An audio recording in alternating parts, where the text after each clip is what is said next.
Welcome to TESOL 330 Week 5. Today we are moving into listening and speaking in the context of call. Our goals for today are pretty simple. We'll put these topics in context, why listening and speaking in the context of call. Second, we'll review some of the key concepts and issues that come up when technology is used for teaching and learning these skills. And third, as usual, I want us to reflect and discuss. So it won't just be me talking. I'll be asking for your thoughts along the way. All right, let's get started. In this chapter, Egber and Sharkney suggests that when we design listening and speaking tasks with technology, we can think of three approaches. According to the authors, teachers can select materials for use around the computer. For example, using websites as a resource. Then through the computer, for example, online communication, virtual reality, or any virtual environments. And finally, with the computer, tools like intelligent assistants or automatic speech recognition. They also give us a framework, preparation, presentation, practice, evaluation, and extension. And the question here to ask is, where do tools like text-to-speech or speech recognition or ASR fit in this process? Cardoso expands on this with a specific focus on a speaking development from a social interactionist view. He argues that technology can help teachers scaffold speaking tasks, again, around, through, and with the computer. He also shows us a historical path from early chatbots like Eliza to today's IPAs and speech recognition tools. Some critical issues that come up here, like how effective these tools are, whether they give useful feedback, and how suitable they are in terms of quality. He also highlights current speech in terms of VR, games, TTS, text-to-speech, and ASR, automatic speech recognition, and then makes pedagogical recommendations. So again, the big takeaway is technology can help, but we need to think critically about how and when to use it. Before we dive deeper into tools, let's focus on listening, which is a receptive skill. What do we mean by listening? What's actually involved in the process? It's just hearing words, or is it also processing meaning, context, and intention? How does it compare with reading, where you can slow down, or how does it compare with speaking, which is more active and productive while being sporadic? I want you to think about these questions because how we define listening really shapes the kinds of tasks and technologies we choose. In this slide, I would like to direct your attention to the similarities between listening and reading. Both of them require decoding, comprehension, and interpretation. While listening or reading, you're not just receiving information, you're actively making sense of it. Second, the content itself really matters. The level of vocabulary, grammar, and the topic can change the cognitive burden for learners. Third, in both cases, we can support students through schema building activities, things that activate prior knowledge and make the input more accessible and maybe easier to comprehend. And finally, both processes involve bottom-up and top-down processing. Learners need to recognize sounds or letters, but also draw on context and background knowledge to interpret meaning. Now let's look at some of the key differences between listening and reading. Listening is less explicit than reading. There aren't clear boundaries between words in speech, and that makes it harder for learners to segment and process. Also, listening happens in real time. You can't actually pause or reread the way you can with text, so there is added pressure on working memory. And finally, listening often comes with extra linguistic cues, things like gestures, tone of voice, or the setting, the contextual cues in general. These cues can help comprehension, but they also add another layer for learners to interpret. When we think about making listening easier and more effective for learners, it helps to break it down into three dimensions: linguistic, cognitive and affective. The linguistic dimension is about the language itself, the vocabulary, grammar, and pronunciation that learners need to process. The cognitive dimension relates to how learners handle and process the information, things like memory, attention, and inference. And the affective dimension deals with motivation, confidence, and emotions. It's also important to know that all these three dimensions overlap and interact with each other. For example, if learners have the linguistic knowledge, they know the words, grammar, but the cognitive demands are too high, like when the text jumps around or requires a lot of inference, comprehension will still break down. On the other hand, if learners are motivated and confident, the affective side, they might be more willing to stay engaged with the text or input and push through difficulties, even if the language is challenging. So, when we design listening tasks, we don't just want to give students exposure to language. We want to balance all these three dimensions, reduce unnecessary cognitive load, support linguistic development, and create an effective environment where learners feel comfortable, say, taking risks. The affective dimension highlights the role of motivation and emotion in listening. Learners first need to decide to listen. They have to see a reason to pay attention, but comprehension will only happen if they are motivated and relaxed. So, as teachers, we need to reduce anxiety, create a supportive environment, and choose topics or materials that interest learners. Otherwise, even if the input is clear, learners may tune out. The cognitive side is about how learners process the content itself. Some texts are easier to understand than others. Let me just clarify one thing here. By text, I mean the listening content.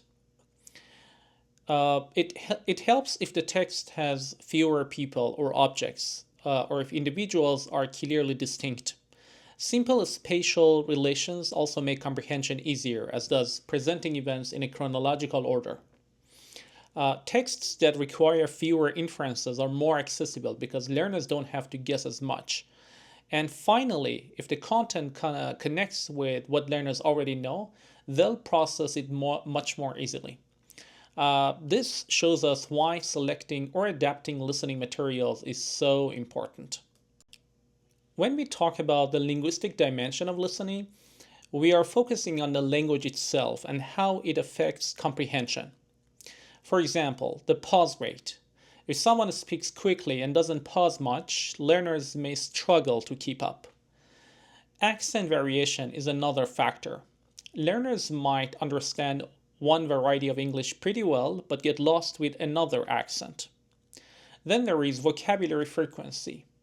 High frequency words are easier to process, while low frequency or specialized terms increase the difficulty. Syntactic complexity also plays a role. A simple sentence is easier to follow than a compound complex sentence with multiple clauses. Finally, discourse complexity, which refers to how ideas are organized across a longer stretch of speech. This can either help or confuse learners depending on how clear the structure is. So, when selecting or designing listening texts, these linguistic factors determine how accessible the material will be. All right, now let's look at some specific problems learners face. One is identifying thought groups or intonation units. These are chunks of speech marked by pauses, stress, or intonation, and misunderstanding them can completely change meaning. For example, they like pie and apples versus they like pineapples. Same words, but the grouping changes everything, just like how different brackets in math give different results.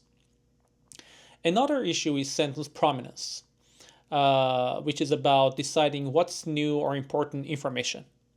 Speaking of sentence prominence, stress tells us what the speaker is highlighting.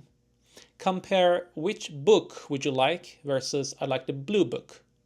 The stress shifts meaning, and learners need to catch that in real time.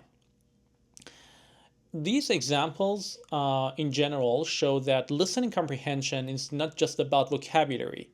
It's about noticing rhythm, stress, and intonation.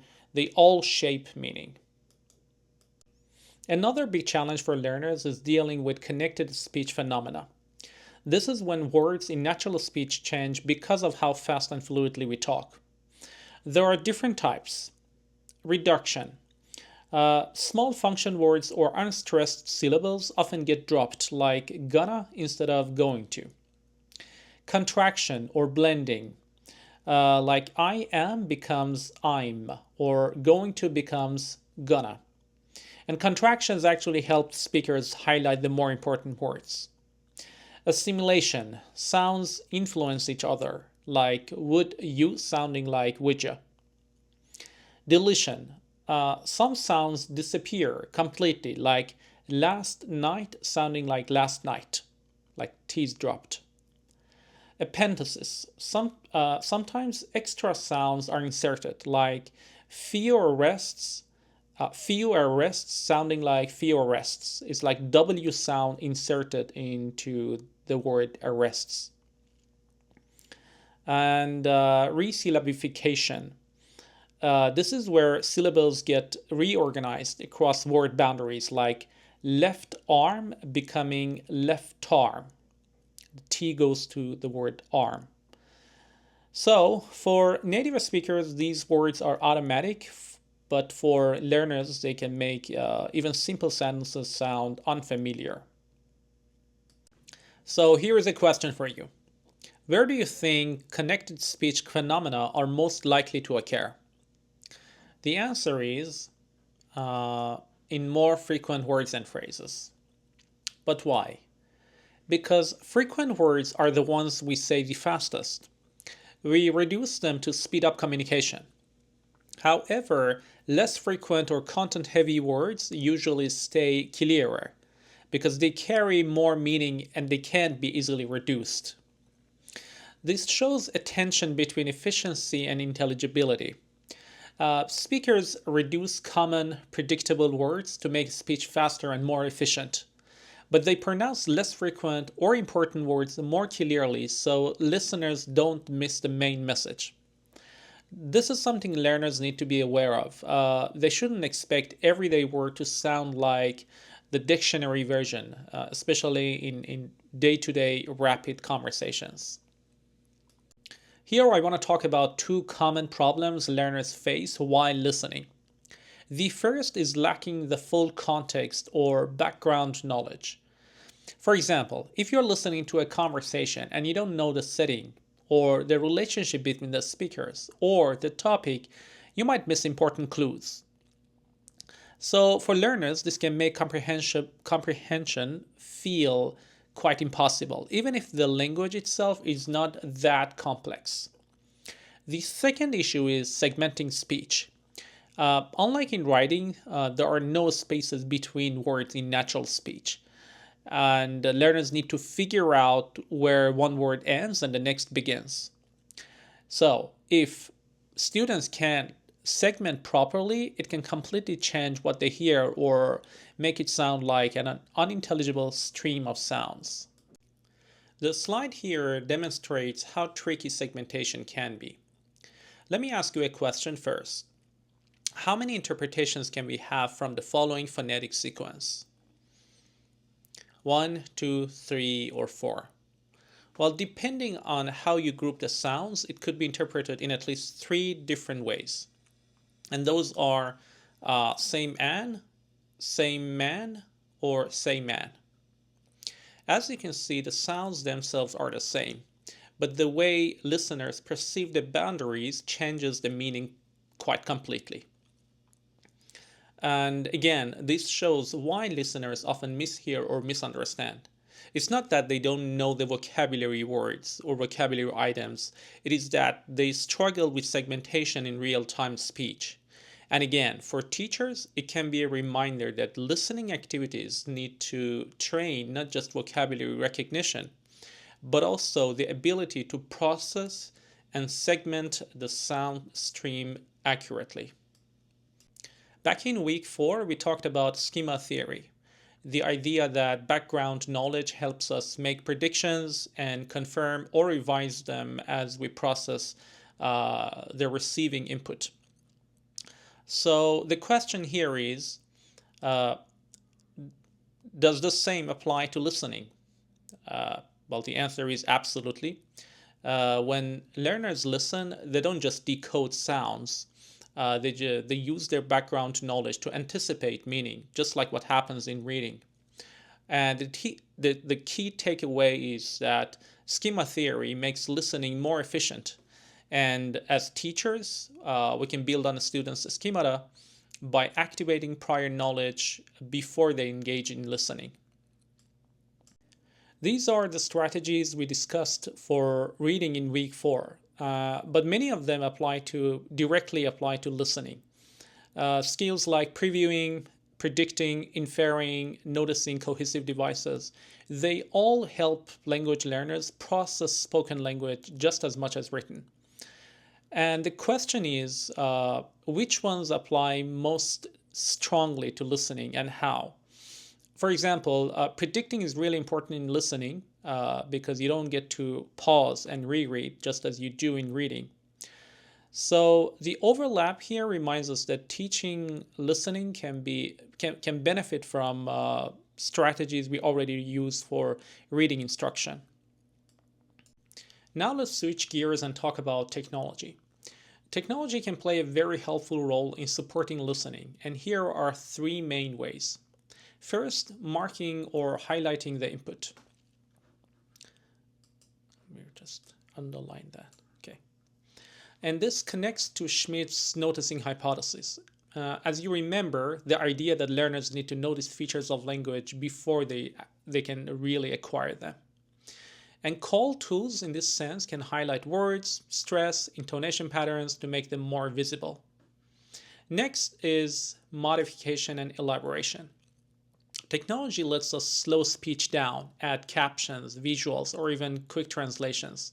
We can provide explanations or translations in the L2 or sometimes in the L1 to make input more accessible without simplifying.